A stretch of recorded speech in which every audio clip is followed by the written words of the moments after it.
Have you ever asked someone to do just one really small, really simple job, and they've still managed to get it wrong somehow?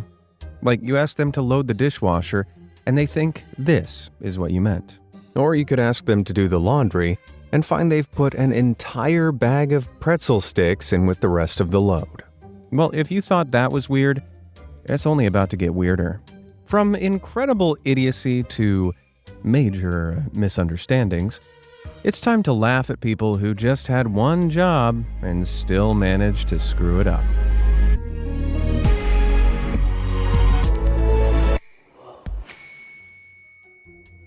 Okay, I want to introduce you all to someone. This is Antonio. Antonio just helped put down this road. It looks like a real solid, well-laid road. Good job, Antonio. Only there's a gate over there that needs closing and, looks like Antonio didn't account for the fact that adding a thick layer of asphalt to the ground might raise it to the point where the gate won't close over it. Man. I guess there's only one question left to ask. What do you think, Antonio? Good. Did he just... Okay. That was either a very good chicken impression, or Antonio's just as confused as to how he missed this as the rest of us. When you refurbish a bathroom, a plumber will usually advise you on what materials to use and what size everything needs to be. When unqualified people who think they know better try their hand at this, though, they can end up with pretty obvious problems.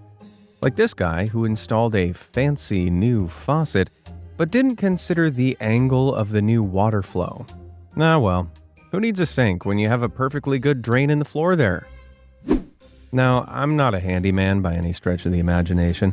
I have no idea how to fix a leaky faucet or put up a set of shelves. Now, that said, I think even I know which way round a toilet seat goes, unlike whoever installed this one. Man, I hope they had the smarts to take it off and put it right way round, otherwise this person's in for the dreaded freezing cold porcelain poop. But at least they gave enough crap to try, whereas the person responsible for this absolute travesty clearly only gave half a crap. Okay, let's try to apply some logic to this situation. Either this bathroom was converted into two smaller rooms, and someone spent several hours painstakingly and perfectly erecting a well-fitted drywall around the toilet, which they couldn't remove for reasons, or whoever's job it was to install this toilet took the term half bath way too literally. I mean, I guess it might be... No, I'm at a loss. What do you think? For drywall disaster, hit that like button. And for insane installation, hit that subscribe button. All done? Right, what other jobs have people managed to mess up in the weirdest ways possible? Well, I wouldn't be surprised if whoever installed that toilet seat also put the plastic clasp lid on this juice carton. Come on, the opening's right there. The area is even blocked out in white, so you know exactly where it's meant to go. Now, to be fair, this was probably a factory machine error that flipped the carton the wrong way around during some part of the production line. But still, was the quality control manager at this factory blind? Or do they just not care about the freshness of a man's juice? Sometimes you can't trust an idiot to do one simple job. You have to do it yourself. Except you can turn out to be that idiot if you don't check what you're doing, as this next guy found out. He decided he was going to install a kiddie hole into one of the doors in his home. Only, he didn't check which way round the door was before he cut the hole. So, when he went to reattach it, this happened. Well, I think he's probably going to pay someone to come fix this mistake. Either that or this cat's going to have to learn how to jump 6 feet straight up. If you've been abroad, you might have bought a t-shirt with a place you visited emblazoned on it as a souvenir. Nice way to remember your trip, right? Okay, so riddle me this.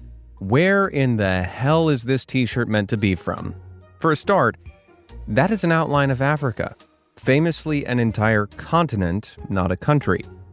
And second, that says Asia, which is an entirely different continent. I have several questions. Who designed this? Who designed this? And finally, who designed this? No wonder this thing was found in the sale section. No matter how old you are or where you come from, we all know Pikachu, the iconic little yellow electric mouse Pokemon. At least I assumed we all did, because whoever put together this Pikachu amiibo figure has clearly never seen a Pikachu before in their life. Somehow they managed to switch the little creature's tail and ears around, leaving it more like a rejected Teletubby design over a Pokemon. Suddenly, I don't want to catch them all. When people list products online, all they have to do is show a photo of what the product actually looks like and then send you that product. Doesn't sound too hard, but it's easier said than done, as Reddit user MattPond1 discovered. A fan of the stop-motion duo Wallace and Gromit, they ordered a cheap coffee mug online in the shape of Gromit's head. But what they actually got was, well, it was a picture of a Gromit-shaped mug on a normal mug. I can't tell if this is a swindler trying to cash in on the weirdly specific Wallace and Gromit mug fandom, or if someone genuinely thought people wanted a picture of a mug on a mug. Wait, I think I've seen this film before. Yeah, Mugception. Road painters have pretty straightforward and weirdly satisfying jobs. Occasionally, the role involves laying down tape or a stencil and painting within the lines. The most cost-effective Satisfying jobs. Occasionally, the role involves laying down tape or a stencil and painting within the lines. Or just pressing a button on a slow-moving line painting machine to dispense a perfectly unbroken line of paint. Now, I've never done this job in my life, but it seems pretty intuitive to assume that if there's something in the way, you should move it before laying down paint. Otherwise, you end up with scenes like this. I think the biggest insult to this bike owner is that they changed the color of the paint while still spraying the tire. Would it really have been too much to just move the bike onto the sidewalk? Fairly certain it wasn't super glued to the rack. And speaking of things that could easily have been moved out of the way of a paint sprayer, really? Moving a few pieces of dog poop was too hard? At least, I'm assuming that's dog poop. Repairing a hole in a brick wall can be a real pain. The bricks filling the hole need to be cut to size, and then everything has to be shoved into place like one giant heavy jigsaw puzzle. Now, clearly the process was too much work for the person who was asked to fill this hole. It looks like they turned up, realized they couldn't fit the bricks in lengthwise, and then played Tetris with them instead, shoving them in anywhere they'd fit and calling it a job done.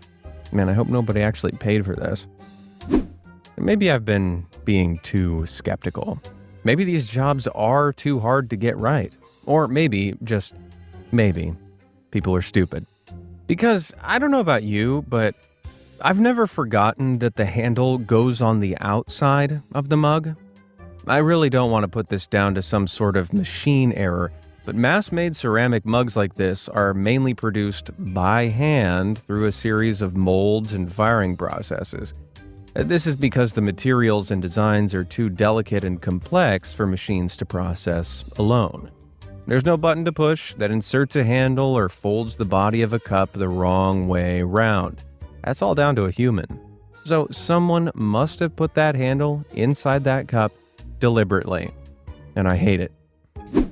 Now, back in my youth, which was so long ago I swear I remember dinosaurs roaming the earth, I used to have a part-time job at McDonald's making burgers. It was pretty easy. Open a bun, squirt condiments, add relish, add a slice of cheese, add burger, close, bun. It's literally that simple. Though it looks like someone over at McDonald's was trying to reinvent this process when they added cheese to the outside of this Filet-O-Fish sandwich. Was lifting up the top of the bun somehow too hard?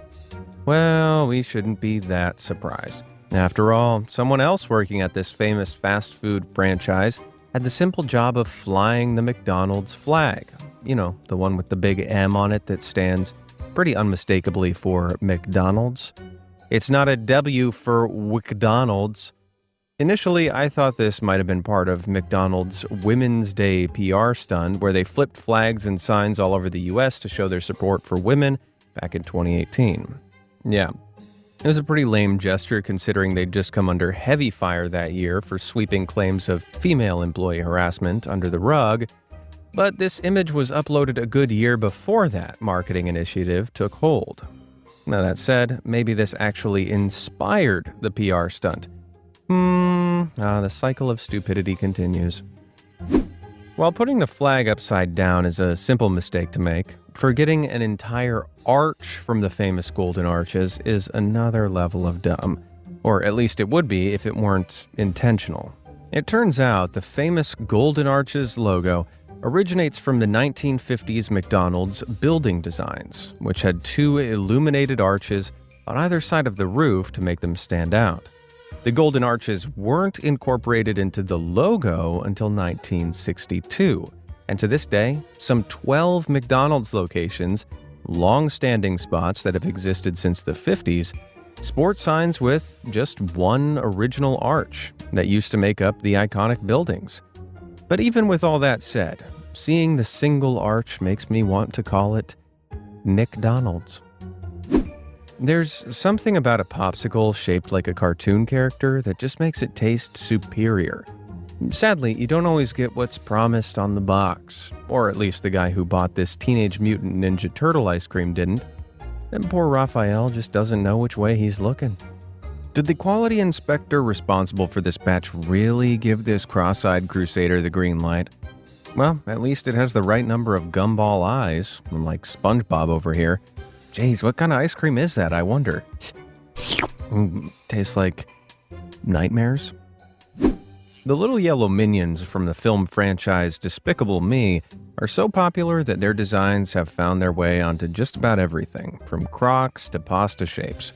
People have even baked their designs into cakes. Although this doesn't always go to plan. Oh gosh, why would you give it teeth like that? You had one job to make a cute birthday cake from one of many designs, most of which don't have teeth and don't look like they crawled out of hell. Why make it look like it's half minion, half meat grinder? Well, at least an attempt was made here.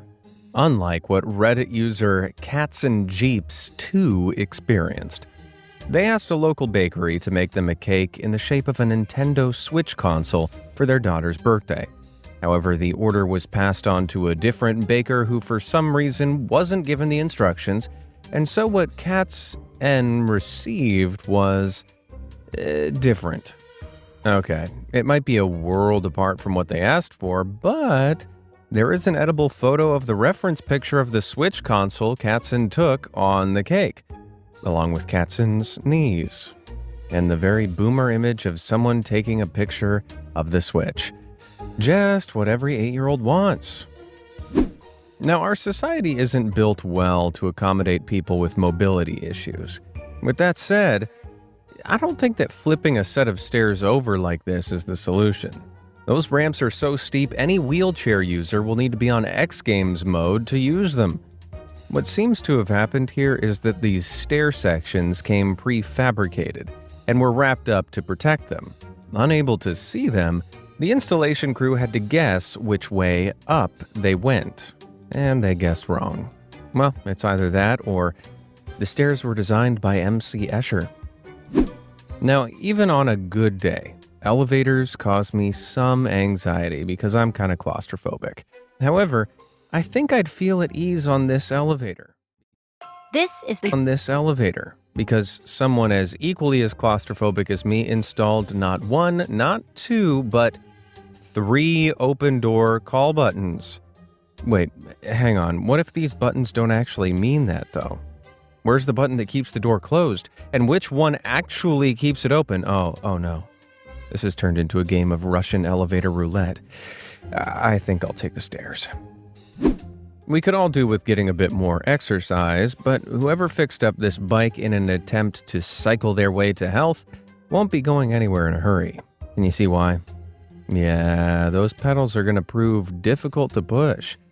You need the leverage achieved by pushing down on one pedal to help bring the other pedal around, which is why pedals usually get set 180 degrees from one another. Anyone trying to ride this bike would soon see how difficult it is to gain momentum without that all-important leverage. Not impossible, but very slow and funny to watch. You know what my favorite thing about college football is? The cheerleaders. They're relentlessly happy, their routines are super peppy, and their timing is immaculate. Now, with that said, not every cheerleader gets it right, as the Notre Dame Fighting Irish know all too well. Oh boy. To be fair, this cheerleader had probably been flipped around in the air so many times by this point in this match, she might not have known which way was up. Give me an O, give me a G. What does that spell? No, seriously, what does that spell? I'm too dizzy to think good. Okay, pop quiz. What are the key components of a fork? A handle, a flat top section, and prongs, right? Now, someone please explain to me who forgot one of those key principles when they were packaging up the guy on the right here. Well, a lot of cheap cutlery production is fully automated these days, but the majority of cutlery manufacturers require a human assessment for assured quality control. So either the person in charge of quality control was, I don't know, napping that day, or they purposefully were trying to make tiny shovels. Somehow it's the jobs that are done ever so slightly wrong that can be the most infuriating. Don't believe me? Take a look at this. In this sea of perfectly aligned floor tiles, someone really couldn't be bothered to turn this 90 degrees to fit the pattern of the others. And now the rest of us are mildly frustrated, which is really frustrating, but not half as frustrating as the tactile paving on this train platform in the UK is. I want to scream. I double-checked if it might be an accessibility reason for this, but UK trains and their carriages are different lengths. So this is definitely not a designated gathering point for the visually impaired, which leaves me asking why, oh why, this section could not have been rotated around to match the others. Okay, I need your help with this next one because I can't figure out which job went wrong. Did someone install this public restroom dryer here an inch away from the top of the cabinet for, I guess, jokes? Or was the cabinet installed after the dryer, and while deeper than first expected, it was just put there anyway? No matter how I look at it, I just keep getting mad at it. Someone knew what they were doing and didn't think to put the dryer somewhere else, or install the cabinet somewhere else so the dryer isn't useless? I guess the head of that dryer is designed to swivel, but that's not the point. Orange cones, or traffic cones, are often used to cordon off areas that are about to undergo work. And when that work commences, it takes just one person to remove them. All they have to do is move them out of the way. Such a simple, easy task. What could possibly go wrong? Well, let's be fair. Two people failed at the job they had here. Someone didn't pick up the cone, and the other person thought it was completely acceptable to lay concrete around it. Looks like this poor thing will be forever a cone. What does the word private mean to you? Maybe something protected or exclusive? In which case, I'm struggling to figure out how the fencing around this supposedly private pool is private at all. Despite having a carefully installed gate, complete with a pin-coated entry pad, a knee-high wall is all that separates people from the other side of the gate, rendering it entirely useless. Surely the designer realized there'd be a whacking great hole next to the security provision they were putting in place, or maybe the contractor installing it would have told them. Whoever's fault it is, it's safe to say this is a public pool now. Does anyone watching know more than one or two languages? Because I could use your help translating exactly what in God's name went wrong with this product. In English, these are glow-in-the-dark stars, a kind of decoration that contains phosphors, which radiate light after they've gotten energy from a source of very bright light. They can make your ceilings look like the night sky when the lights are turned off. making them a pretty and undeniably star-shaped decoration, right? Well, not according to whoever translated their name, they're not. The first translation is next to a German flag, but sous-marin is actually French for submarine. Likewise, the German translation is next to the flag of the Netherlands, but Tauchboot means submersible. Maybe we'll have luck with the third one, which shows either the Italian or Irish flag next to a Dutch word, and goes one step further to mean diving submarine, but all submarines dive. Without the diving element, a submarine isn't. It's just a boat. Basically, none of these translations mean glow-in-the-dark stars. I think it might be time this company fired their translator. Call me a purist, but I prefer a paperback book over an ebook. They might be more expensive, but you know where you stand with a real book. At least I always assumed you did, considering someone added in a passage on this page encouraging readers to click here for a free audiobook download. Sorry to disappoint whoever thought this was a smart idea, but you cannot click a book. Click a book. In all seriousness, though, this is likely a bootleg book that's been downloaded from an ebook file and printed illegally in the hopes of turning a quick buck. If only these thieving idiots had read a few more books themselves. Now, you might be old enough to remember a time before wireless earbuds, AirPods, and Bluetooth headphones. These were the dark days of wired headphones, where if you put them in your pockets for even a second, they'd come out in a knot so tough it'd make a sailor cry. There was only one thing worse than the inevitable earphone knot, though, and that was buying earphones that had been assembled by someone who clearly hadn't been paying attention. The jack and earbud of these earphones have somehow been attached the wrong way round. And before any kids try to tell me these are VR earbuds designed to plug in and reach around the massive headpieces, these earphones came with a 2000s Sony Ericsson Walkman phone. You remember Walkman, right? The thing we used before Spotify? That's right, there was a time before Spotify. Shock. Horror. The saying goes, if you fail to plan, you plan to fail. However, even if you study planning at Ball State University, Indiana, you might still fail. If the sign over the college architecture and planning's loading dock is anything to go by, at least, wow.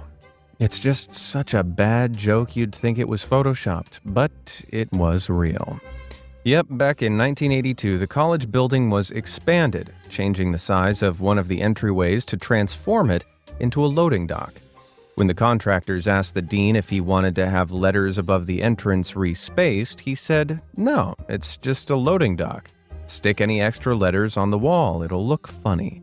Sadly, the sign was later removed following another refurbishment. Man, you gotta love college life.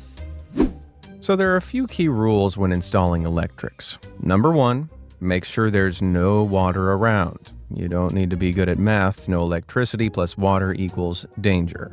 Number 2, make sure everything's turned off at the mains before you start drilling through walls or changing cables.